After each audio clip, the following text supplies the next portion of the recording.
ಯೋಜನೆ ಜಾರಿಗಾಗಿ ಇವತ್ತು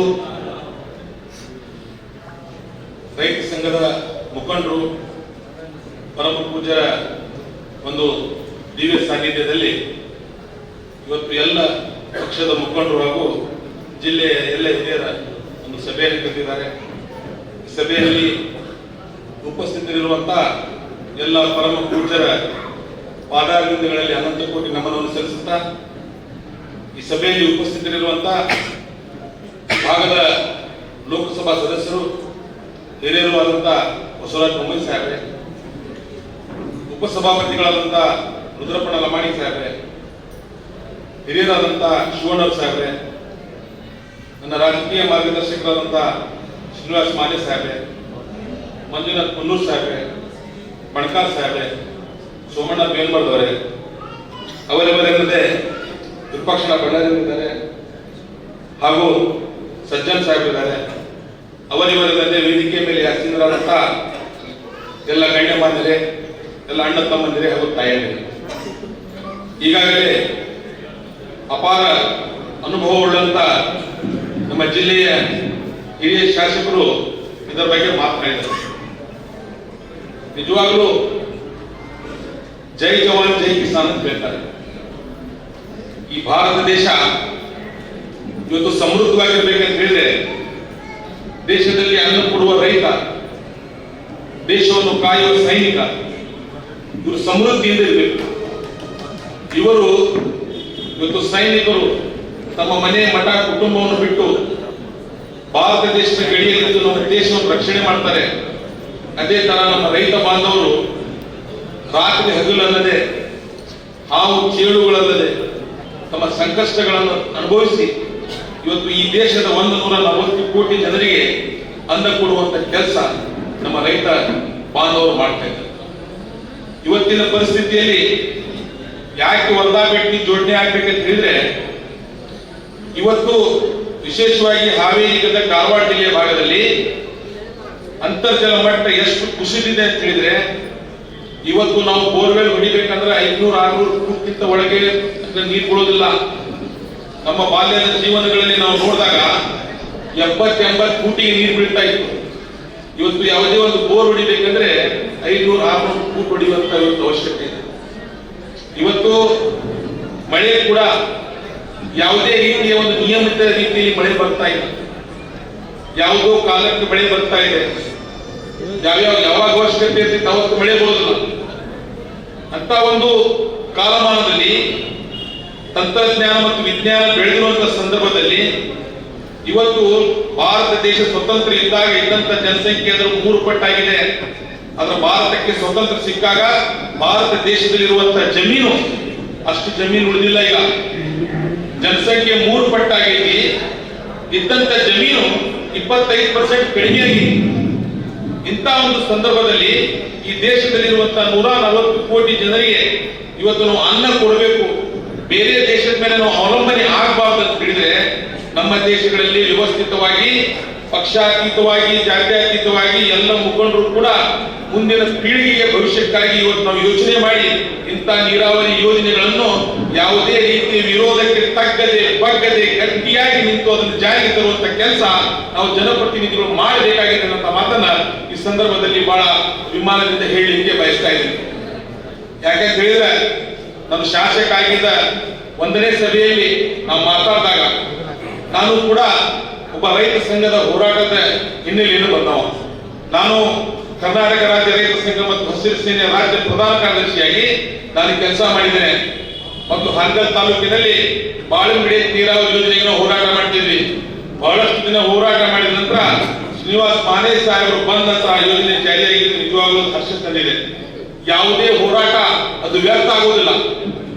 ಯಾವುದೇ ಹೋರಾಟ ಒಂದು ಒಳ್ಳೆಯ ವಿಚಾರಗಳು, ಒಂದು ಒಳ್ಳೆಯ ಯೋಚನೆಗಳು ಇಟ್ಕೊಂಡು ಮಾಡಿದಾಗ ಆ ಹೋರಾಟಕ್ಕೆ ದೇವರು ನಮ್ಗೆ ಶಕ್ತಿ ಕೊಡ್ತಾರೆ. ಇವತ್ತು ವರ್ಧಾ ಭೇಟಿ ನಿಧಿಯ ಹೋರಾಟ ಅದು ನಿಜವಾದ ಹೋರಾಟ ಅಂತ ಪರಮ ಪೂಜ್ಯರಿಗೆ ಗೊತ್ತಾಯಿತು. ಇವತ್ತು ಪರಮ ಪೂಜ್ಯರು ಇದರಲ್ಲಿ ಭಾಗವಹಿಸ್ಯಾರ. ಒಮ್ಮೆ ಪರಮ ಪೂಜ್ಯರ ಭಾಗವಹಿಸಿದ ಮೇಲೆ ಯಾರು ರಾಜಕಾರಣ ಮಾಡಕ್ ಬರೋದಿಲ್ಲ. ಯಾಕಂತ ಹೇಳಿದ್ರೆ ಚಾಲಿ ಹಂತಂಗದು.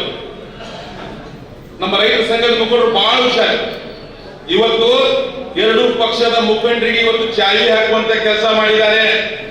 ಇದರಲ್ಲಿ ಯಾರು ಕೂಡ ತಮ್ಮ ಪಕ್ಷ ಅಥವಾ ರಾಜಕೀಯ ಹಿತಾಸಕ್ತಿಯನ್ನು ಬದಗೊತ್ತಿ ಹಾವೇರಿ ಜಿಲ್ಲೆಗೆ ವರ್ಧಾ ಭೇಟಿ ನಿಧಿ ಜೋಡಣೆ ಆಗಲಿಕ್ಕೆ ಎಲ್ಲರೂ ಕೂಡ ಇವತ್ತು ಇದನ್ನು ಸಂಕಲ್ಪ ಮಾಡಿ ಹೋಗ್ಬೇಕನ್ನೋ ಮನವಿ ಕೂಡ ಈ ಸಂದರ್ಭದಲ್ಲಿ ನಾನು ಮಾಡಲಿಕ್ಕೆ ಬಯಸ್ತಾ ಇದ್ದೇನೆ. ನಾನು ಶಾಸಕ ನಮ್ಮ ವಿಧಾನಸಭಾ ಕ್ಷೇತ್ರದಲ್ಲಿ ಒಂದು ಕಾರ್ಯಕ್ರಮ ಇದ್ದಾಗ ನಮ್ಮ ಲೋಕಸಭಾ ಕ್ಷೇತ್ರದ ಸಂಸದರು ಕೇಂದ್ರದ ಸಚಿವರಾದಂತ ಜೋಶಿ ಸಾಹೇಬರು ಬಂದಿದ್ರು. ಅವರ ಮುಂದೆ ನಾನು ಪ್ರಸ್ತಾಪ ಮಾಡಿದ್ದೆ, ಒಬ್ಬ ಶಾಸಕನಾಗಿ ಅಲ್ಲ ಒಬ್ಬ ರೈತ ಮುಖಂಡನಾಗಿ ನಾನು ಹೇಳಿದ್ದೆ ಅವರಿಗೆ, ಸರ್ ವರ್ಧಾ ಭೇಟಿ ನಿಧಿ ಜೋಡಣೆ ಆಗಬೇಕು ಅಂದಾಗ ಅವರು ನನ್ನ ಮಾತು ಹೇಳಿದ್ರು, ನೀವು ರಾಜ್ಯ ಸರ್ಕಾರದಿಂದ DPR ಮಾಡಿ ಕಳಿಸುವಂತ ಕೆಲಸ ಮಾಡ್ರಿ, ಮುಂದಿನ ಯೋಜನೆಯನ್ನು ನಾವು ಮಾಡೇ ಮಾಡ್ತೇವೆ ಅಂತ ಮಾತನ್ನು ಹೇಳಿದ್ರು. ನಾನು ಹಲವಾರು ಸಭೆಯಲ್ಲೂ ಕೂಡ ಹೇಳಿದ್ದೀನಿ, ರಾಜ್ಯ ಸರ್ಕಾರದಿಂದ ಇವತ್ತು ಅಧಿಕೃತವಾಗಿ ರಾಜ್ಯ ಮತ್ತು ಕೇಂದ್ರ ಸರ್ಕಾರ MOU ಸೈನ್ ಆಗಿದೆ. ಯೋಜನೆ ಜಾರಿಯಾಗುವ ಹಂತದಲ್ಲಿ ಕೆಲವೊಂದು ವಿಚಾರಗಳು ಪ್ರಸ್ತಾಪ ನಡೀತಾ ಇದ್ದಾವೆ.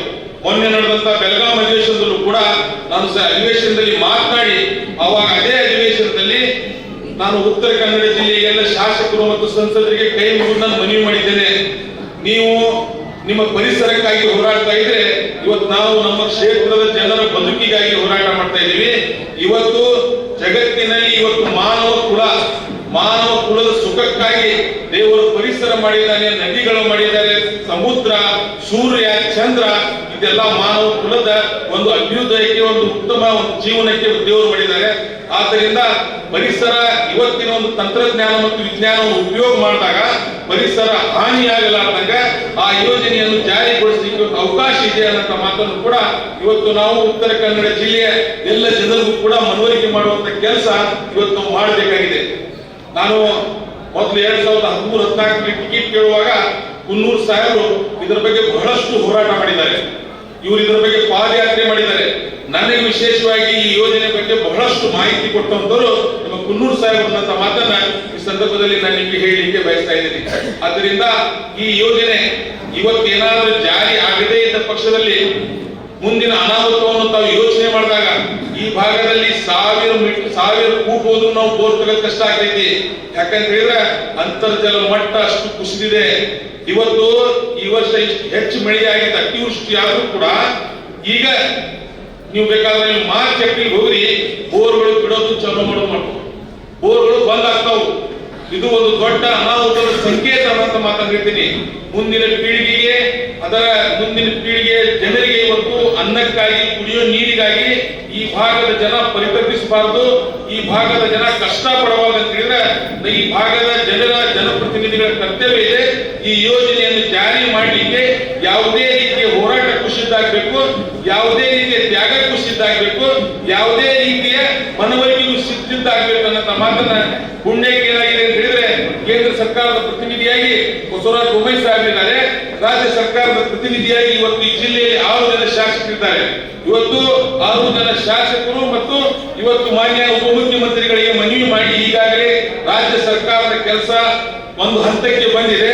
ಆದ್ದರಿಂದ ಇಲ್ಲಿರುವಂತಹ ವಿಶೇಷವಾಗಿ ಬಸವರಾಜ ಬೊಮ್ಮಾಯಿ ಸಾಹೇಬರಿಗೆ ನಾನು ಮನವಿ ಮಾಡ್ತೇನೆ, ತಾವುಗಳು ಇದನ್ನು ಮುಂದಾಳತ್ವವನ್ನು ವಹಿಸಿಕೊಂಡು ಎಲ್ಲ ಶಾಸಕರು, ರೈತ ಮುಖಂಡರು, ಮಠಾಧೀಶರ ನಿಯೋಗ ಬೇಕಾದ್ರೆ ಕರ್ಕೊಂಡು ಹೋಗಿ ಇದಕ್ಕೆ ಆದಷ್ಟು ಬೇಗ ಅನುದಾನವನ್ನು ಕೊಡಿಸುವ ಮುಖಾಂತರ ಈ ಯೋಜನೆ ಜಾರಿಗೆ ಮಾಡಲಿ ತಾವೆಲ್ಲ ಪ್ರಾಮಾಣಿಕವಾಗಿ ಪ್ರಯತ್ನ ಮಾಡಬೇಕನ್ನೋ ಮಾತಿನ ಸಂದರ್ಭದಲ್ಲಿ ಹೇಳಿ, ನಾನು ಒಬ್ಬ ರೈತ ಸಂಘದ ಒಬ್ಬ ಸದಸ್ಯರಾಗಿ ಯಾವುದೇ ಹೋರಾಟಕ್ಕೆ ತಾವು ಕರೆದ್ರೆ ನಮ್ಮ ಜಿಲ್ಲೆಯ 6 ಜನ ಶಾಸಕರು ಹಾಗೂ ಎಲ್ಲರೂ ಕೂಡ ತಮ್ಮ ಜೊತೆಗೆ ನಾವು ಇರ್ತೇವೆ ಅನ್ನೋ ಮಾತನ್ನು ಹೇಳಿ ರೈತ ಸಂಘದ ಮಠಾಧೀಶರ ಹೋರಾಟಕ್ಕೆ ಜಯವಾಗಲಿ ಅನ್ನೋ ಮಾತಿನ ಸಂದರ್ಭದಲ್ಲಿ ಹೇಳಿ ಎಲ್ಲರೂ ವಂದಿಸಿ ನನ್ನ ಮಾತು ಮುಗಿಸ್ತೇನೆ. ಜೈ ಹಿಂದ್.